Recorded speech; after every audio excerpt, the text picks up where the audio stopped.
want you guys to know I'm imagining you all in your underwear. Not you. Good choice.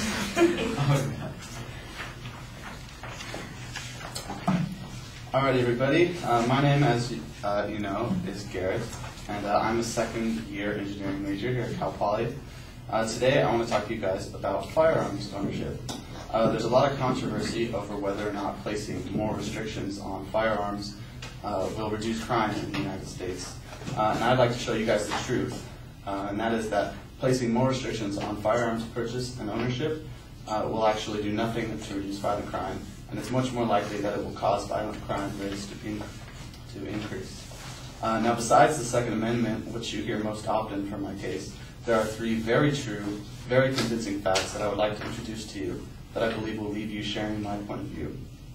I will show you how restrictions on gun ownership takes guns out of the hands of law-abiding citizens, but do nothing for criminals, and how, as a result of this, crime rises. The first part of my evidence that I'd like to expand on is how these laws affect criminals. The laws really do nothing to inhibit criminals from purchasing firearms, and to understand why, it's important to take a close look at how criminals acquire their guns in the first place. In virtually any instance where there's demand for an item that can't be obtained illegally, there's a black market that develops. Just like it did for alcohol during Prohibition. You guys are all familiar with that. And we've all heard about how legalization of marijuana will eliminate a huge source of income from drug lords, and it's true. It's very similar for guns. As the restrictions increase, so will the demands for guns, and it allows the black market industry to increase in power and size.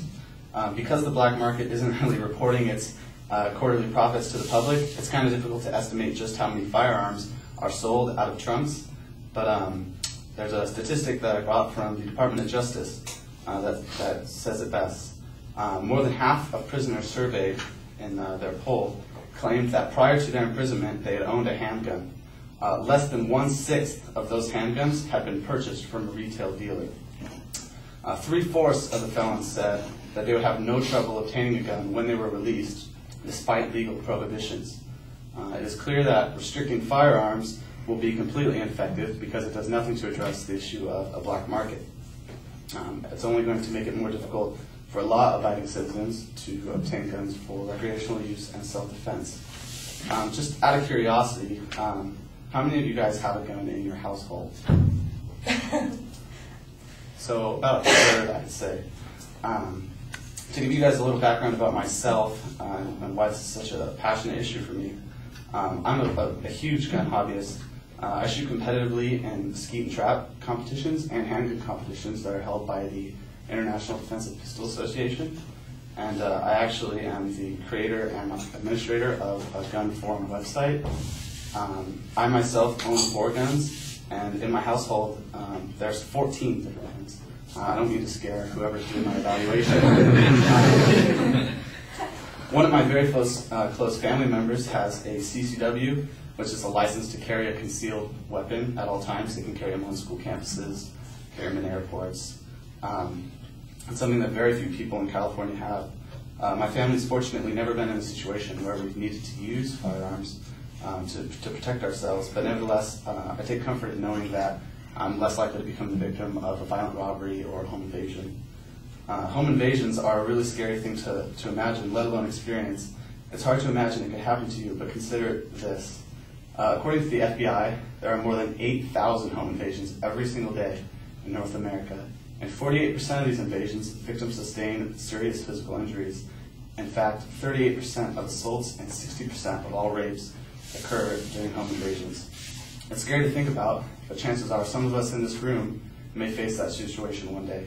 Imagine 2 guys breaking into your door in the middle of the night and you have no way to defend yourself. Those of you who are gun owners wouldn't really have to be in this situation, and that's why it's important to protect those rights. And this brings me to my second point. Laws restricting gun ownership take guns out of the wrong hands. We already know that criminals can and will obtain firearms through a black market, so who do the laws really affect? They affect us. They affect the law-abiding citizens who are only buying guns to protect themselves. what these laws will do is take away our ability to buy firearms and defend ourselves. Taking away a person's ability to defend themselves is really inhumane, in my opinion. The victim of a home invasion, the helplessness and fear that would take over if you knew you were becoming the victim of a home invasion and had no way of stopping them other than throwing punches is kind of hard to imagine. All these laws do is make us regular citizens an easier target for criminals.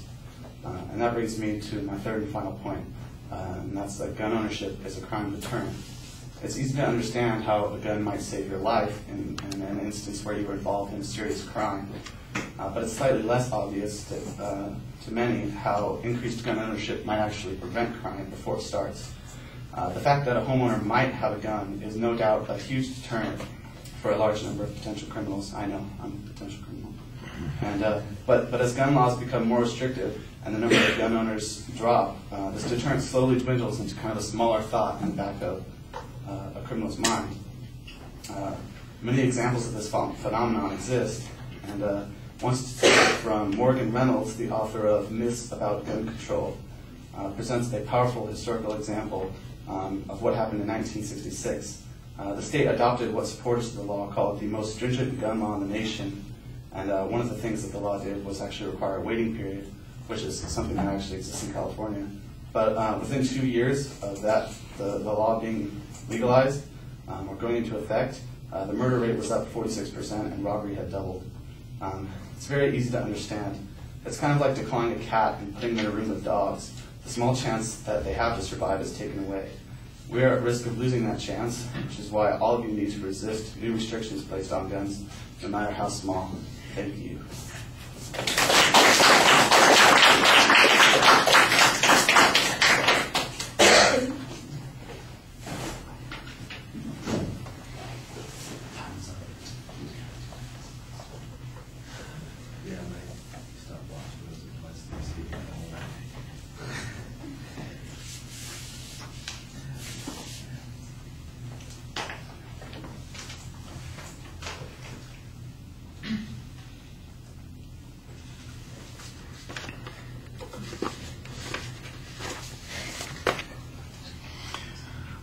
All right, Garrett, you clearly identify what the claim is, but it is broken into multiple parts, and that's a little problematic.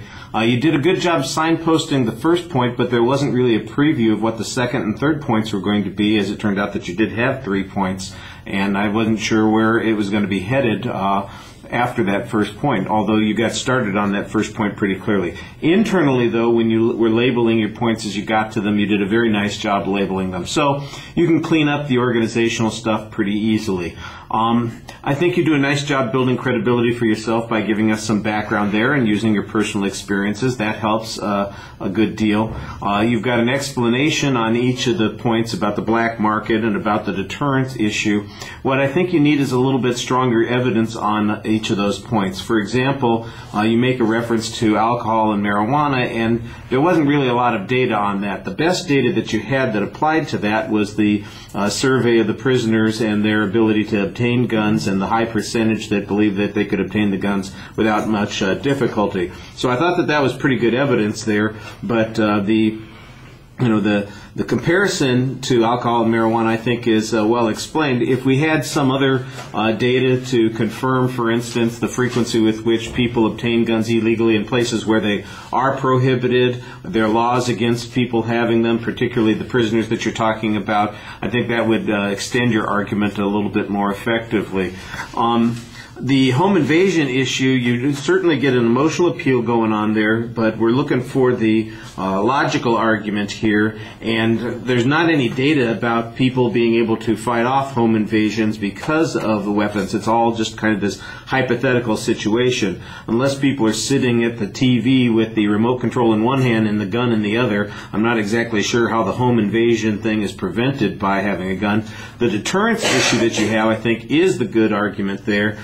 You've got a historical example that you make reference to, but I didn't really hear a complete explanation of where that was, and I did get the one statistic about the next year, but I'm not sure if it was a study or simply an inference made from the crime rate on the next year. And I'm not sure how typical